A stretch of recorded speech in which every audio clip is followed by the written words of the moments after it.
আসসালামু আলাইকুম রহমতুল্লাহ। কী অবস্থা সবার, কেমন আছেন? আলহামদুলিল্লাহ, আমি বেশ ভালো আছি। অনেকেই আমার ভিডিও দেখেন বা অনেকেই অনেক ইনফরমেশন আমার কাছে চান। যেহেতু আমি মক্কায় থাকি, আমি চেষ্টা করি আপনাদেরকে একদম অথেন্টিক পিওর যে নিউজগুলো আছে সেগুলো দেওয়ার চেষ্টা করি, এবং আপনাদের এখানে যেন এসে মক্কা মদিনাতে কোনো প্রবলেম বা কোনো হ্যাসাল পোহাতে না হয়, এটাই সবসময় আমি চেষ্টা করি।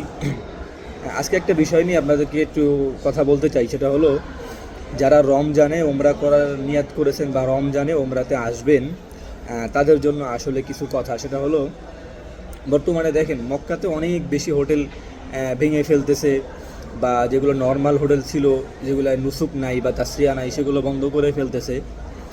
সো আপনারা যারা রমজানে ওমরায় আসতে চান, আপনারা অবশ্যই অবশ্যই এখন থেকেই হোটেলটা বুকিং দিয়ে রাখবেন, প্লাস এখনই চেষ্টা করবেন ভিসাগুলো করে রাখার।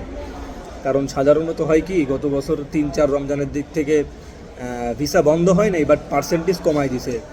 ধরেন 100 ভিসা আপলোড করলে 5 জন, 10 জন, 15 জন, 20 জন এরকম মানে সীমিত আসছে। ভিসা একবারে বন্ধ হয়েছে তা না, মানে ভিসার পার্সেন্টেজটা কমিয়ে দেওয়া হয়েছে। সো এই জন্য অনেকে টিকিট করে রাখছে, কিন্তু আপনার হোটেল বুকিং করে রাখছে, কিন্তু ভিসা না হওয়ার কারণে অনেকে ওমরাতে আসতে পারে নাই। অনেকের অনেক টাকা লস হয়েছে, এবং বিভিন্ন এজেন্সির মালিক যারা আছেন বা ট্রাভেলসের মালিক বা মোয়াল্লেম ভাইয়েরা যারা আছেন, এরা অনেকেই লসের সম্মুখীন হয়েছে।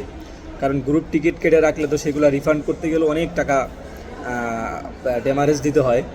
সো এই জন্য যারা রমজানে ওমরা করার নিয়াত করতেছেন, আপনারা এখনই যোগাযোগ করে ভিসা করে ফেলবেন, এবং হোটেলগুলো কনফার্ম করে রাখবেন। কারণ মক্কাতে তো এমনি চাপ থাকে সবসময় কম বেশি, বাদবাকি রমজানে তো একটু চাপ বেশি থাকে, এটাই স্বাভাবিক।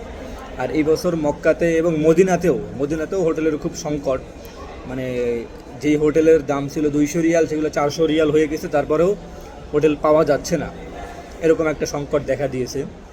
তো এই জন্য সবার প্রতি একটা আহ্বান থাকবে, যা পরামর্শ থাকবে আমার, যারা রমজানে আসবেন অবশ্যই অবশ্যই ভিসাটা, বিশেষ করে ভিসাটা আর হোটেলটা আগে থেকে করে রাখবেন। কারণ হোটেলটা আগে থেকে করে রাখলে পরে আপনাদেরকে হ্যাসাল পোহাইতে হবে না বা পরেশানি করতে হবে না। কারণ হোটেলের একটু ক্রাইসিস, মানে যেগুলো নুসুকওয়ালা হোটেল অনেক আছে, কিন্তু সেগুলো দূরে দূরে আছে, 1 কিলোমিটার 1.5 কিলোমিটার। হোটেলের সংকট এ কথাটা বললে ভুল হবে, আসলে হোটেলের সংকট নাই, কিন্তু কাছাকাছি হোটেলের সংকট। অনেকে তো রমজানে এসে কাছাকাছি থাকতে চায়, কারণ রমজানের মাসে রোজা রেখে দূরে থেকে এসে তো ইবাদত বন্দিগিও করা আসলে সম্ভব হয়ে উঠবে না। তো এই জন্য যারা রমজানে আসবেন, আপনারা এখন থেকেই প্রস্তুতি নেন। আর হয়তো 1 মাসের মতো বাকি আছে। যারা রমজানে ওমরায় আসবেন, অবশ্যই টিকিটটা যেমন তেমন আপনারা ভিসাটা আর হোটেলগুলো আগে থেকে করে রাখবেন। আর আমি সবসময় চেষ্টা করি আপনাদের মক্কার যে ইনফরমেশন, এগুলো একদম অথেন্টিক পিওর যে ইনফরমেশন আছে এগুলো দেওয়ার চেষ্টা করি। বাদবাকি অনেকেই অনেক আমাকে বেশি কথা বলে, গালিগালাজ করে, আসলে ওগুলো আমি খেয়াল করি না। কারণ আমি এখানে চেষ্টা করি যে আমার দ্বারা যদি একজনও উপকার হয়, বা আমার ভিডিও দেখে বা আমার নিউজ দেখে যদি একজনও উপকার হয়, এতেই এনাফ, বাস আলহামদুলিল্লাহ। তো সবাই আমার জন্য দোয়া করবেন, আর সবাই ভালো থাকবেন।